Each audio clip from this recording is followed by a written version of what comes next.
U.S. Secretary of State Mike Pompeo plans to designate Yemen's Iranian-aligned Houthi rebels a terrorist organization. Pompeo says Congress will be notified of the decision sometime today. Houthi officials say they have the right to respond to the designation issued by the Trump administration. But some international groups are already calling on President-elect Biden to handle the situation immediately. They fear the move could significantly impact peace negotiations in the region. UN Secretary General Antonio Guterres has cautioned the U.S. against making the designation, warning the move could worsen the famine in Yemen. This is just the latest in escalating tensions between the U.S. and Iran. Joining us now to talk more about this is Barbara Slavin. She is the director of the Future of Iran initiative. Barbara, welcome. Great to have you with us. So, first off, unpack this a little bit for us. Why are international leaders concerned that this designation could devastate Yemen and lead to worsening the famine there? Well, you know, the Secretary of State says that this will not affect humanitarian deliveries, but of course it will. Once you designate a group as terrorist, that means that international financial institutions will have nothing to do with them. It will be very difficult to pay for aid. It will be very difficult to deliver aid.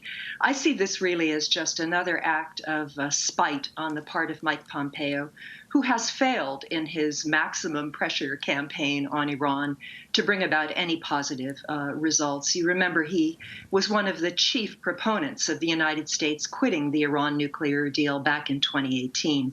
And since then, we've seen more instability. We've seen Iran begin again its nuclear program, which had been pretty much capped by the 2015 nuclear deal.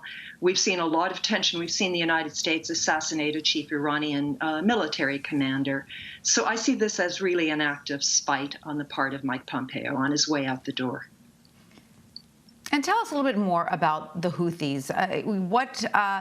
Where do they stand in all of this? They say they want to try and defend themselves against this designation. Can you give us some insight?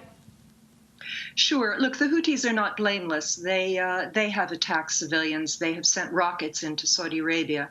But remember that it was about 5 years ago, more than that now, that the Saudis began a terrible air war against Yemen, against this group.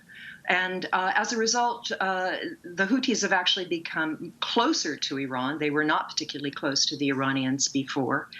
And the Houthis control as much or more territory than they did back when the Saudis started this campaign in 2015. They are an essential and old and ancient part of Yemeni society. They have to be part of any peace agreement. And to call them terrorists is just, you know, completely counterproductive. If you call them terrorists, then how are you supposed to negotiate an agreement with them? The Trump administration has been really, liberal isn't the word, promiscuous perhaps in its use of terrorist designations. Basically, it slams that label on any group or individual or organization that it doesn't like. And it's very political. It's not helpful for diplomacy. And I hope that the Biden administration will reverse these designations as soon as possible. Well, let's talk about that quickly. What kind of pressure does this put on the incoming Biden administration? And have you heard any indication as to how it might respond? It's just one more thing that Joe Biden is going to have to undo in his first days. He's got a lot of work ahead of him. He has to get rid of the Muslim ban. He has to try to get back into the Iran nuclear deal before it's too late. He has to extend an arms control agreement with the Russians. Plenty of work ahead of him. It's just, as I say, it's really spiteful and petty to take these kinds of steps. Pompeo is also talking about putting Cuba back on the terrorism list. And we may not like Cuba, but Cuba is not sponsoring terrorism. It's just a horrible abuse of these designations, and it shows how political the process is, frankly. It's not based on anything factual. And, you know, Barbara, you mentioned last year's drone strike in Iran and how we now have, you know, an anniversary of the killing of the general coming up, or that we just passed. How concerned should we be about the ongoing threat with Iran, the threats of retaliation? Are those threats credible? Well, I won't sleep well until January 20th, frankly, because we have a president who still has the ability to order some sort of strike on Iran.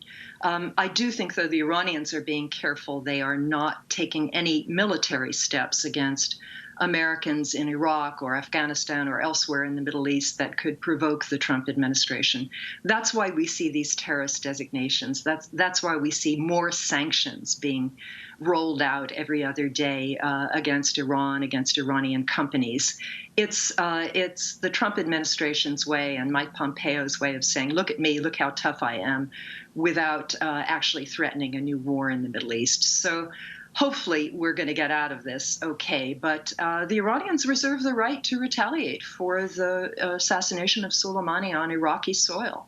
And so I don't think that we can forget about that threat. We have to be very careful. Certainly our military leaders will have to be careful. Well, Barbara Slavin, thank you so much for joining us. We really appreciate you sharing your insight into Iran with us. You're quite welcome.